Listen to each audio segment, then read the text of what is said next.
من سن قد ايه بنتي ينفع تحط ميك اب؟ ينفع تروح لكوافير؟ ينفع تصبغ شعرها؟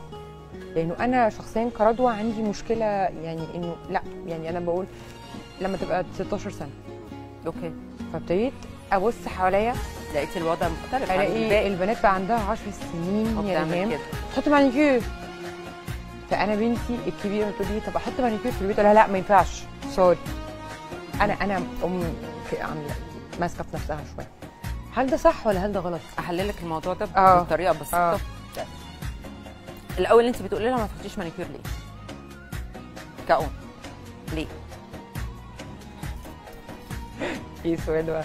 ايوه انا اول مره اسمع سؤال وما اعرفش علشان تعيش سنها بطريقته وبتاخد وقتها، ما تبتاش تتصرف كبنت كبيره وهي لسه مخها ما نضجش انها تبتدي تبقى بنت كبيره، تبتدي تعمل غلطات كل ما نبتدي نعمل كل حاجه بدري، كل لما هنيجي نكبر مش هنلاقي حاجه نعملها بسرعه. طيب هي ليه عايزه تحط مانيكير؟ عشان اصحابها بيحطوا مانيكير. وايه كمان؟ وعشان عايزه تبقى بنت كبيره، زي الولد اللي بيبقى عايز يشرب سجاير. ايوه صح كلام؟ طيب لما يبقى في الحوار ده ما بينهم، ما بينك انت وبنتك، انا مش عايزاكي تعملي كذا، مش عشان ان انا غلسه، بس انا علشان اولا نمره واحد، انا دايما بقول كده لبنت اختي، اقول لها اولا لو انت عايزه تحطي مانيكير حطي مانيكير، بس في سنك لازم تعملي الاتي: ما تحطش اكتر من نص ساعه وتشالي عشان ما تبوظيش ضفرك، لان دول لو باظوا مش هيبقى عندك ضوافر لما تكبري. يبقى انت بقى يوم ما تكبري وعايزه تشو اوف او تبيني جمالك وضوافرك الجميله مش هتلاقيها. اوكي. طب ايه رايك نبتدي نبوظها من دلوقتي ولا نستنى؟ عايزه تحطي سن كام سنه يا ريهام بقى؟ بصي رضا، احنا في تربيه، انا جيل السبعينات، انا مولوده 71. فانا في جيل السبعينات، جيل السبعينات كان عندنا قواعد معينه، واحنا ما انا جي وانا 81 برضو على فكره، انا ما بكسبش خالص اقول سني. احنا برضو لا يبقى انا بقى لا مش الدرجه دي، بس انا مامتي كانت بتقول لي لا مش هتصبغي شعرك قبل 16 17 18 سنه، لا ما فيش حاجه اسمها تحطي روج، يعني ايه تحطي مانيكير. انا اتربيت كده صح، فانا ابتديت احس ان انا متخلفه شويه، ولا يعني هل المفروض اواكب؟ اقول لك تعملي ايه، اقول لك الصح اللي يتعمل. يس هتبقي لازم تواكبي، لان انت مختلفه عن اللي كان مامتك بتعمله. من سن كام بقى ريهام؟ حلو قوي. احنا كان طول عمرنا عندك يقول لك طول ما انت في المدرسه لازم تلتزمي بلبس معين. ما بصي الغلطه جت منين؟ ما هو احنا ما نحملش الولاد كل الغلط واحنا نتعصب ونقعد نصرخ في البيت من غير اي سبب. المدرسه كان بيقول لك عندك 8 اشهر قعدهم في المدرسه، وعندك في المدرسه حاجات معينه اللي هي نمره واحد لازم اليونيفورم يبقى كامل، مفيش حاجه اسمها مانيكير في الضوافر. صح. الشعر لو طويل يتضفر، لو قصير يبقى على جارسون، يعني مفيش حاجه نازله كاري ولا الكلام ده. الضوافر مقصوصه، الودان نظيفه، الريحه باينه انك واخده دش الصبح. صح الكلام في المدرسه ده. لحد امتى؟ لحد ما تبقي تخلصي المدرسه اللي هي الثانويه العامه اللي هي من 17 سنه.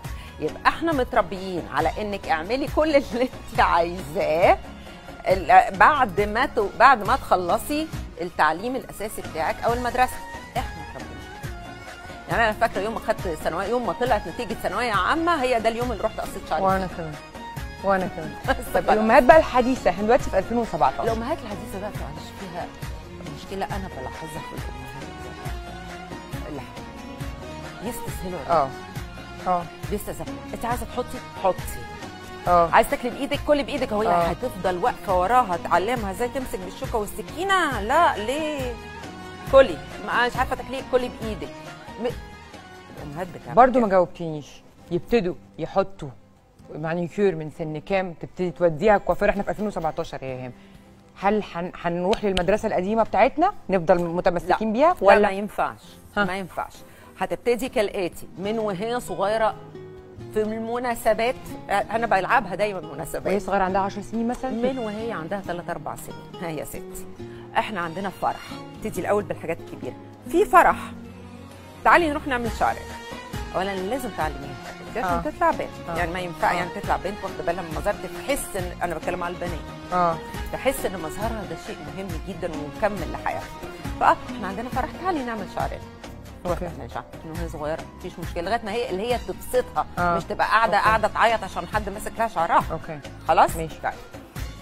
وخدي بالك الاولاد اذكياء، هي اللي هتطلب لما تبتدي تطلب هتعرفي السن امتى، يعني السن بيختلف من حد للتاني لان الميول تختلف من حد تاني. لما تطلب يبقى انت عرفتي ان هي ريدي او الموضوع ابتدى يشغلها في مخها. اوكي طيب ابتدي خلي المناسبات تزيد، يعني قبل كده كنا بنعمل في الافراح، يعني لما تيجي تروح ميلاد واحده صاحبتها اخليها تحط مانيكير؟ ايه الوان؟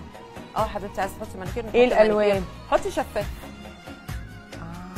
عايزه طبعا عايزه احط عايزه احط يا مامي ليبستيك فيري جود نيود شفاف. مش عايزه تحطي اللعب بتاعه الاطفال بتاعه البنات ميك اب ومش عارفه ايه وحركات، ابتدي اشتري الام دلوقتي بتتفرج عليها تبتدي تشتري لبنتها من سن كام سنه؟ ما هو انا لما اروح الاقي المكتوب عليه 5 بلس، يعني بيقول لك اشتري الميك اب من وانت عندك 5 سنين. ناخد بقى بالنا. لا في وبرده الناس بتوع الميك اب دول هي لما هتشتري لها الميك اب تاني ارجع اقول مهم ان البنت تحس انها بنت وتبقى عارفه انها في يوم من الايام هتحط ميك اب، يعني ده مهم مش لا ويا حبيبتي. ايوه يعني انا اشتري لها لعبه وهي عندها 5 سنين. لا 5 سنين مش 5 سنين يا رضوى، يعني اديها شويه لو هي عجبتك، بس خدي بالك انت بتختاري لها ايه وتفهميه ده لعبه يا حبيبتي خلاص واحنا انت قاعده معاها، يعني يوم ما تستعمل ده اول مره وهتشتريها، ولو ما تشتريتلهاش هتروح تلعب بيها عن صاحبتها. اخليها تحط ميك اب على عروسه ولا تخليها تحط ميك اب على وشها؟ لا هتحط على عروسه، بتعلميها تعالي نحطي على عايزه تحطي على وشك، ما هم بيرسموا وشهم، ما بالنسبه لها لعبه زي رسم الوش. خدي بالك في سينونيمز هم في دماغهم مش هتفهم ان ده ميك اب يعني بتاع واحده كبيره، يعني هي هتخرج كده، لا هي هتشوفها ان مامي بتعمل كده وعندها الحاجات دي وانا عايزه اقلد مامي عشان بحبها، وانا ما انا بحط الماسكس والحاجات اللي بيرسموها دي. ما عندهمش التفرقه اللي انت متخيلها في ذهنك او الام متخيلها في ذهنك. يعني طب ناخدها لعبه يبقى هي تعلمها، او مش ما تبص الام ما تبصش للميك اب ابو 5 سنين ده بلس ان هو ميك اتس جاست كولرز، احنا بنلعب خلاص. اتحطت روحي امسحها. تحطها على وشها. وروحي امسحيه خلاص، احنا مش لعبنا خلصنا لعب، روحي دراعي. يبقى لعبه. ليه؟ الطفل بيزهق من اللعبه بسرعه، لكن اول ما تاخديها منه يحصل ايه؟ يتمسك بيها اكتر. you have to be smart.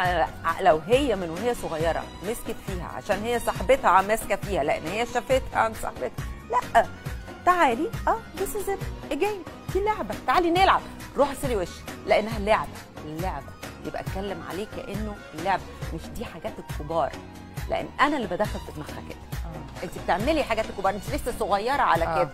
لا ما اقولهاش كده، دي لعبه، ابقى سمارت، ابقى اذكى، دي لعبه دي لعبه.